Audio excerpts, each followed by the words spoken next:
For years, the biggest battles over voting rights happened in state legislatures and federal courts. But that is changing. Today, the front line is increasingly local. County election boards, small nonprofits, and local voting rules. Taken alone, no single story looks like a national crisis. But taken together, they reveal a coordinated effort to make voting harder, locally from the bottom up and federally from the top down. Let's start in Shasta County, California, which is known to be pretty conservative.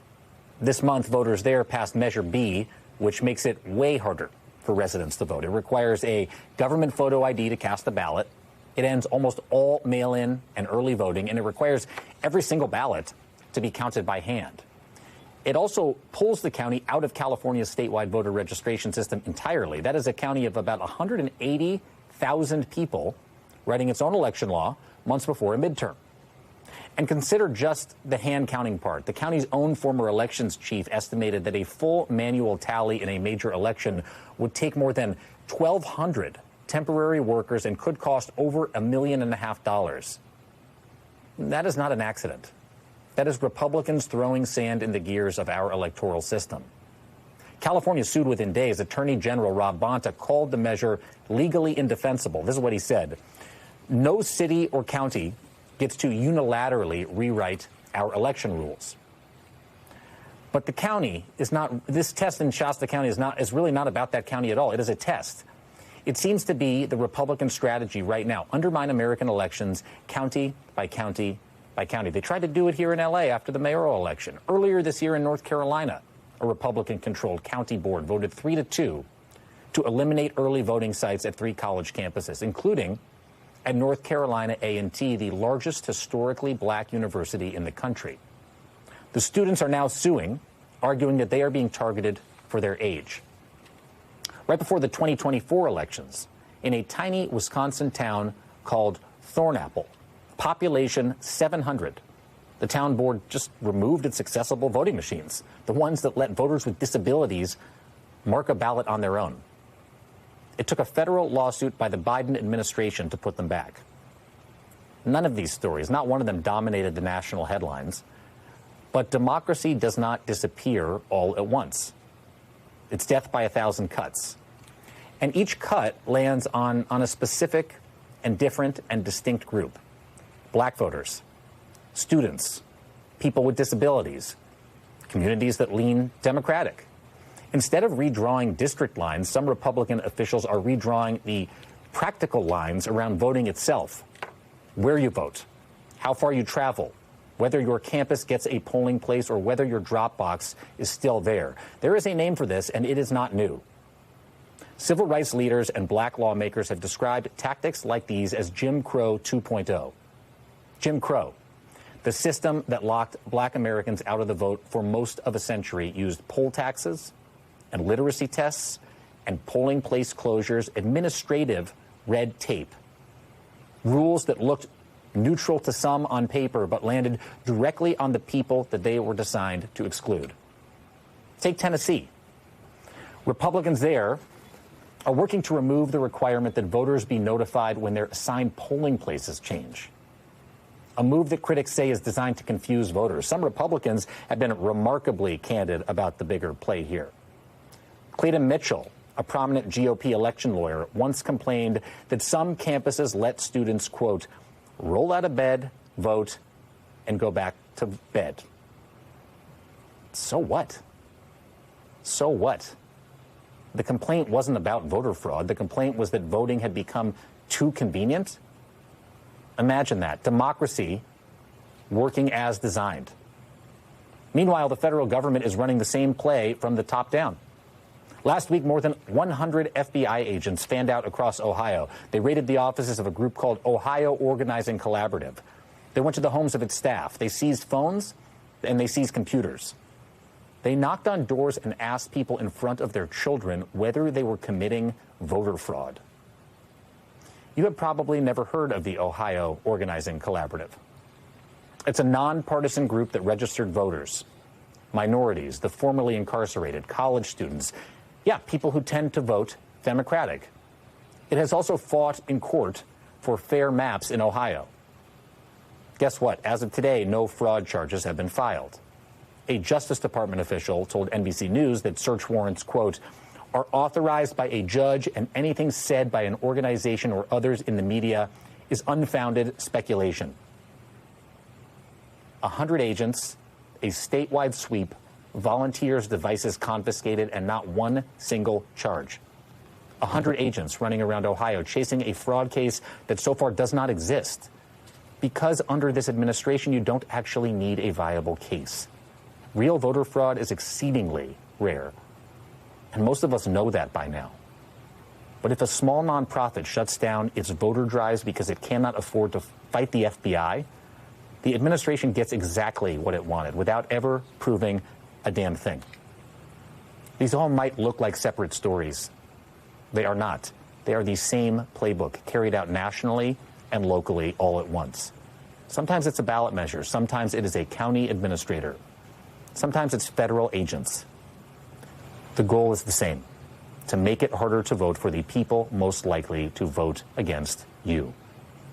Joining me now is Pastor Michael Harrison of the Union Baptist Church in Youngstown, Ohio. He is the board chair of the Ohio Organizing Collective. Pastor, it's so good to have you here. Thank you for being here. Thank you. Appreciate it so much for having me. For our viewers who have never heard of the Ohio Organizing Collaborative, can you tell us more about the work that you do? I sure can. It actually began in my church as the Mahoning Valley Organizing Collaborative. We began that process there.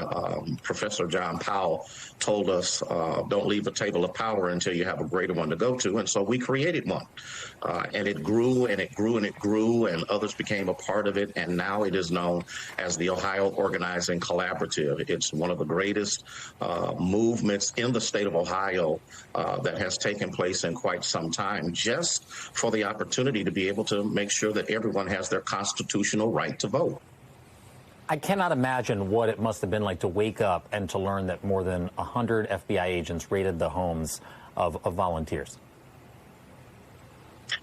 It was shocking, but probably expected. You have to remember, whenever you're doing the right thing, there will always be some level of pushback. Whenever you're providing opportunity for people who feel marginalized or left out, there will always be some level of pushback. And so we were shocked that it took place. We were shocked that it happened. We were actually kind of prepared for it because we understood clearly that whenever you decide that you're going to register people that others don't want to be registered, and you're getting people involved in the process of equality, something had to happen.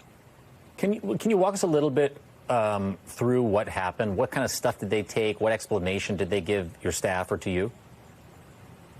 Actually, that's basically left up to our legal team to talk about that. I'm not privy to be able to do that at this time.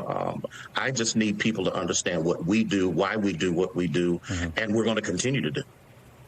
The thing is, as of today, there have been no fraud charges filed. Can you talk to me about why you think, what the purpose of such a large operation was? We've done nothing wrong. And in the midst of doing nothing wrong, there's nothing to be found. There are no charges to be filed. I think we need to understand that this thing of racism, this thing of not wanting people to vote, disenfranchisement didn't just start with this administration. It's been going on for quite some time, and it's a battle that we've been fighting since we coalesced ourselves together as the Ohio Organizing Collaborative, because we understood clearly that there were some people who just didn't want to give us an opportunity to exercise our constitutional right to go to the ballot, irregardless, Republican, Democrat, didn't matter. The point is, they have a right to vote, and we're going to make sure they have that opportunity. As I mentioned, you don't even really need convictions to scare people away from doing this. Are you worried that people are going to stay away from the ballot box or stay away from registrations because of this? if you really want a little truth about it, it probably has been a catalyst for us. It has been something that really has motivated people to make sure that they are going to go to the polls. As a matter of fact, there's an event going on right now in Columbus, and they will be knocking on doors. They will be registering people. It did not deter us in any way, shape, form, or fashion. What it actually did was it gave us the catalyst, the impetus, the energy to get out there and do even more. How much time and money has your organization had to divert away from voter registration and towards dealing with this? None. We are determined that we will not, and I need to say that unequivocally, we will not allow intimidation. We will not allow threats to stop us from doing what we were doing. So it has had no effect in any way, shape, form, or fashion. Let me say this. We understand that we're not the first. We understand that we won't be the last, but we need it to be clearly understood. There's a song that we sing in our church: we will fight, we will win. And so we have every intention of doing that as an organization, along with the affiliates that associate themselves with us. In the spirit of understanding that this isn't just about you, this is also happening in tandem with nationwide attacks on voting rights from all different angles. From where you sit, how connected does all of this, whether it's the Supreme Court or attacks on local election administrators or raids like the ones that have happened to you, how connected do they feel? I believe that anyone who is trying to do what's right, trying to bring justice into an unjust situation, for those who are fighting for the disenfranchised, the marginalized, we're all in that same boat together. It doesn't matter who the orchestrators are. We are there together to make sure that equality takes place and opportunity takes place. And we will not allow the roar of the lion to get in the way of the activities of the organization.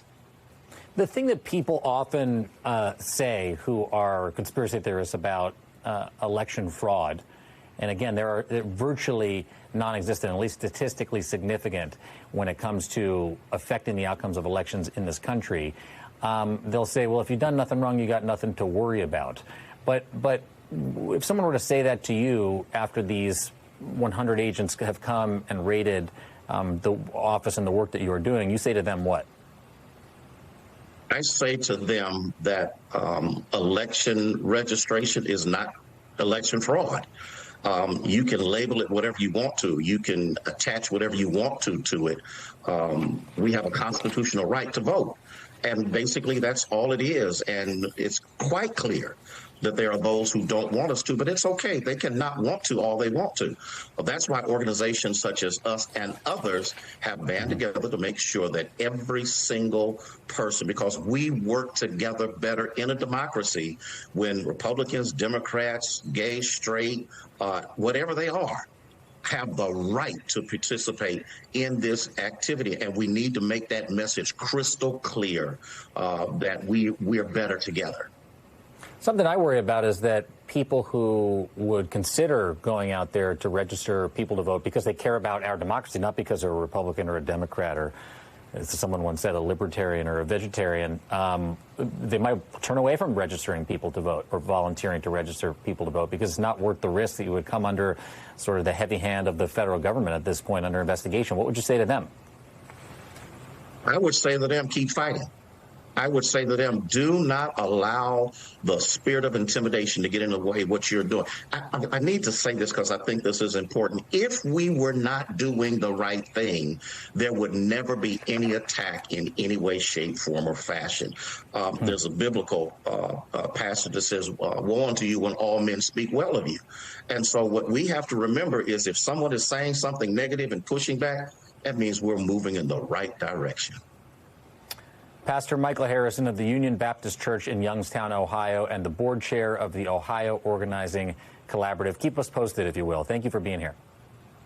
Will do. Thank you so much, Jacob. We appreciate it.